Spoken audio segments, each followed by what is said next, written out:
የነጽ ቤተሰቦች በመካከላችን ይገኛሉ። ከሀገር አሜሪካን የመጡት ዛሬ በሌሊት ቅበላ ተደርጎላቸዋል። ሰው ውልደቱ ኑሮ ህይወቱ ብቻ ሳይሆን ደግሞ አሟሟቴን የሚያሳምርልኝ የሚለው የአበው የእማው አባባል በጣም ትልቁም ነገር ያለው ነው። ስለዚህ ነጽን ስንሸኝ አለን ከጎንነን ብለን በክብር ተቀበለናቸዋል። እጅግ በጣም ደስ የሚያሰኝ ነበር። ከቤተሰቡ መካከል የበኩር ልጁ የሆነው መሐሎን ነጻነት ወርቅነህ አጭር ንግግር ያደርግልናል። መሐሎን በእንግሊዝኛ ቋንቋ ነው ጽሁፉን ያዘጋጀው። እንቀበለዋለን። መሐሎን ነጻነት ወርቅነህ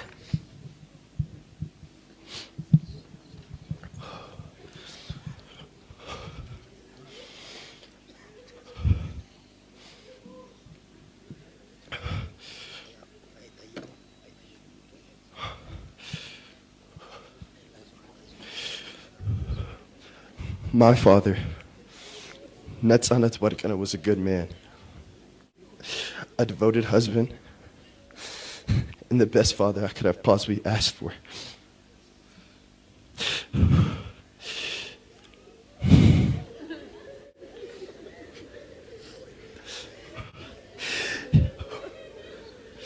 He always showed care for the ones he loved and made everyone around him smile. I don't know where I'd be without him. He was everything I could have possibly asked for in a father.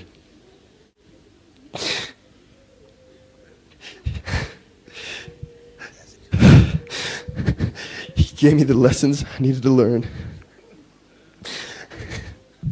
and the love I needed from a father.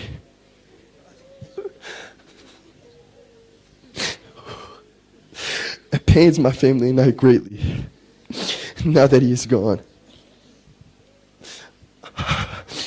But we know deep down that he's in a better place with God. Amen.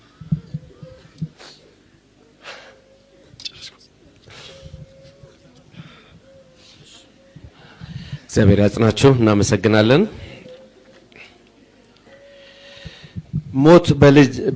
ሞት በምን ድል ይነሳል ሲባል በመውለድ ነጽ ዘሩን ተክቷል። ነጽ ሁሌም በልባችን ይኖራል። እንቀጥላለን።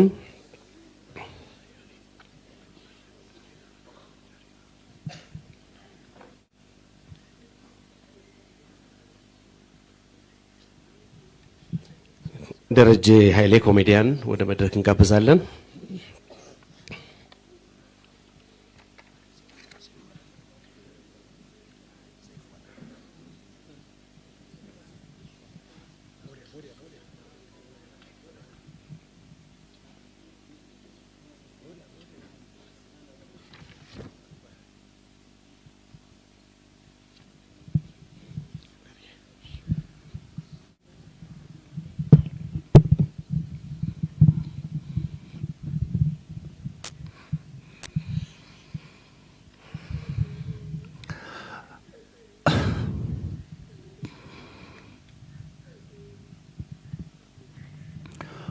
ዓለም በሚገልጸው ቋንቋ ስለ ነጽ ተነግሯል። እዚህ ጋር ቃላቶችን ወደፊትና ወደ ኋላ ከማድረግ በዘለለ ስለሱ የተነገሩ ነገሮች ላይ ጨምሮ መናገር ትንሽ በጣም ይካብዳል። ነጽ ሙሉ በኩልህ ነጽ ሙሉ ጊዜ ማጥፋት ነው። ምንም ልል አልችልም። ግን አለብኝ ተስፋዬ ሀብቴ እንግዳዘር መጥቶላችኋል፣ ተቀበሉት። እኛም ወደዛው ነን። ነፍስ በሰላም ተረፍ።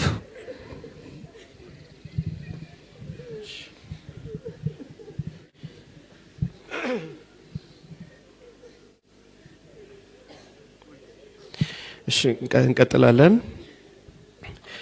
አቶ ነብዩ ጡመ ልሳን የኢቢኤስ ቴሌቪዥን ኢትዮጵያ ዋና ስራ አስኪያጅ።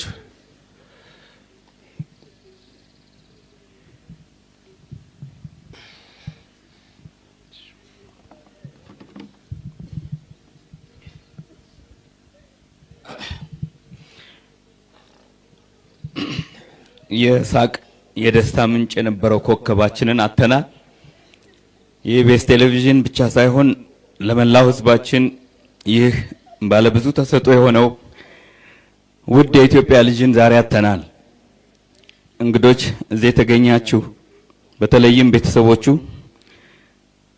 ይህንን ድንገተኛ መርዶ በሐዘን ልብ የተቀበላችሁ የነጻነት ወርቅነህ ውድ ቤተሰቦች፣ ነጻነት ወርቅነህ በኪነ ጥበብ ስራዎቹ ኢትዮጵያውያንን ሲያዝናና በቤተሰብ ጨዋታ ፕሮግራሙ ደግሞ በቤታችን ገብቶ ደስታን ሲያካፍለን የቆየ የጥበብ ሰው ነበር። የእርሱ ህልፈት ለኢትዮጵያ ኪነ ጥበብ ትልቅ ኪሳራ ሲሆን በህዝብ ልብ ውስጥ ያለ ልዩ ቦታ ሁልጊዜም ሕያው ሆኖ ይኖራል። ላለፉት 9 ዓመታት በኢቢኤስ ቴሌቪዥን ስቱዲዮዎች ውስጥ ሳቁና ፈገግታ የማይለየውን የጣቢያችንን የአምድ ስራ የቤተሰብ ጨዋታን በራሱ የፈጠራ ጥበብ አቀራረብ አሳምሮ የከወነ ይህ ፕሮግራም በተወዳጅነት እንዲዘልቅ ትልቁን ድርሻ የተወጣ ወንድማችን ነጻነት ወርቅነህን ዛሬ እንሰናበተዋለን። ነጻነት ለኢቢኤስ አንድ ባለሙያ ብቻ ወይም ሰራተኛ ብቻ አልነበረም። እኛ የጣቢያችን መለያ የፈጠራ ማማ የብዙዎቻችንም ወንድም ነበር። ላለፉት 9 ዓመታት ከኛ ጋር የሰራ ሙያውን በታማኝነት በከፍተኛ ፍቅርና ዲሲፕሊን ያገለገለ ሰው ነበር። ዛሬ ኢቢኤስ አንድ ብቁ ባለሙያ ብቻ ሳይሆን ያጣው አንድ ትልቅ የቤተሰብ አባል አጥቷል። ነጻነት በቤተሰብ ጨዋታ ፕሮግራሙ አማካኝነት የኢትዮጵያውያን እናቶችን አባቶችን ምርቃት ያተረፈ ልጆችን ያሳቀ በስደት ያሉ ወገኖችን ከሀገራቸው ጋር በሳቅ ያስተሳሰረ የሀገር ባልደረባ ነበር። የእርሱ ድንገተኛ ስንብት በጣቢያችንም ሆነ በሀገራችን የጥበብ አድማስ ላይ የማይሞላ ትልቅ ክፍተት ፈጥሯል። ነጻነት 43 ዓመታት ብቻ በምድር ላይ ቢቆይም የሰራቸው ስራዎች ግን ለብዙ ዘመናት የሚሻገሩ ናቸው። ዛሬ በመላው የኢትዮጵያ ሕዝብ ከፍተኛ የመንግስት ባለስልጣናት እንዲሁም ቤተሰቦች፣ አባቶች ሁላችሁም በተገኛችሁበት እዚህ የነጻነት ደግነትና ጥበብ ከቤታችሁ አልፎ ሀገርን የነካ ስለነበረ ነው እዚህ የተገኛችሁት። እኛ እንደ ኢቢኤስ ማኔጅመንት እና ሰራተኞች ነጻነት በጣቢያችን የጀመራቸው ስራዎች እና ስሙን ሁልጊዜ በክብር እንዲታወሱ ለማድረግ አደራችንን ተቀብለናል። ለውድ ባለቤቱ ለልጆቹ ፈጣሪ መጽናናት እንዲሰጥልን እየለመንኩ ኢቢኤስ በነጻነት ህልፈት የተሰማንን መሪር ሐዘን በድጋሚ እንገልጻለን። ነጻነት አንተ በፈገግታ ያሳከህን ያህል ፈጣሪ በመንግስተ ሰማያት በፈገግታ ይቀበልህ። ነፍስህን በሰላም ትረፍ።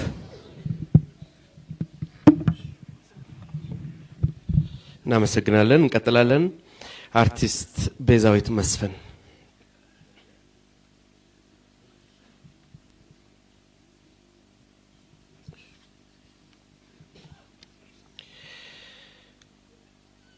ከነጻነት ቁም ነገሮች ትልቁ የጓደኛ መውደዱ ነው። ፍቅር ማጋባቱ ነው። ሳቅም ብቻ አይደለም ወይም የኮሜዲ ስራም ብቻ ሳይሆን ጓደኝነትን የጸና ጓደኝነትን ማጋባቱ ነው። ነጻነትን ስናስብ ብዙዎቻችን እኔን ጨምሮ እጅግ ወዳጁን ካፉ የማይለየውን አስናቀ ንጉሴን ሁሌም እናስታውሳለን። አስናቀ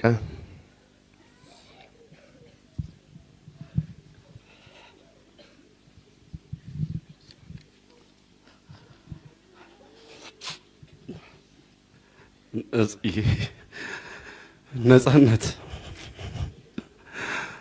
የት ጋር ነህ? በዚህ ሰዓት አብረን ነበር። ነፂ አስሉኮ የት ጋር ነህ? አስሉኮ ወይኔ አሁን ታገስ ጋር ነበርን። አሁን ከ5 ደቂቃ በኋላ እንገናኛለን። ነጽዬ እንዴት ነው ያልመጣ? ወይ ነጽዬ እንዴ በጣም ይደብራል፣ ይደብራል ነጽዬ። እንዴ ብቻዬን ነው የተውከኝ ነጽዬ። ማንን አስተዋወከኝ ነጽዬ? እንዴ መጣው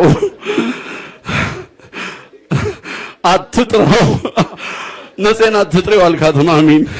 ወይኔ አስሪን አትጥሪው አልካት። ነጽዬ መጣው ደረስኩ ትንፋሽ ላይ አመለጥክ ነጽዬ። እንዴ ላለፉት 29 ዓመታት አዎ ነጽዬ የተለያየ ነው። 1 ወር አይሆንም ነጽዬ። ሁሌ ጋቢና ውስጥ ነው ያለው አንተ አለ ነጽዬ።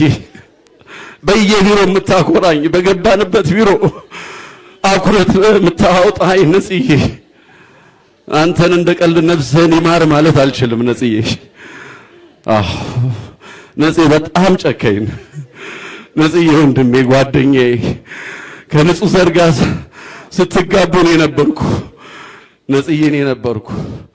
ንጹህ ዘርን ለማን ተውክ? መሐሎንን ለማን ተውክ? ሌላን ለማን ተውክ? ግሬስን ለማን ተውክ? ማሚን ለማን ተውክ? እኛን ለማን ተውክ? ነጽዬ ነጽዬ አንተ ምንም አትሆንም። ንጹህ ቦታ ነህ። ሰፈር ላይ የሚጠብቁ ልጆች አሉ። ማታ ማታ ስትገባ ብር የምታደላቸው እነሱ ልጆች ትናንት እያስለቀሱን ነበር። እነሱን ስታጣ በር ላይ አስቀምጠው የምትሄደው ጥለላቸው የምትሄደው ብር ማን ነው የሚጥልላቸው? ነጽዬ ወንድሜ ጓደኛዬ ነጽዬ ሁሉ ነገሬ ያንተን ልብስ ነው የምለብሰው ታውቃለህ። እየተለዋወጥን ነው የምናደርገው ወንድሜ። አልችልም በቃ ኑርልኝ፣ በዛው ከመድኃኒዓለም ጋር ኑርልኝ።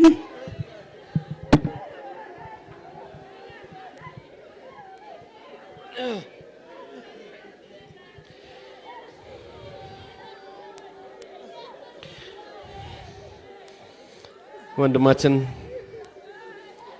አስናቀ እግዚአብሔር ያጽናህ። ወንድማችን እግዚአብሔር ያጽናን። በርታ እንበል፣ በርታ እንበል። እግዚአብሔር ያጽናን፣ እንበርታ።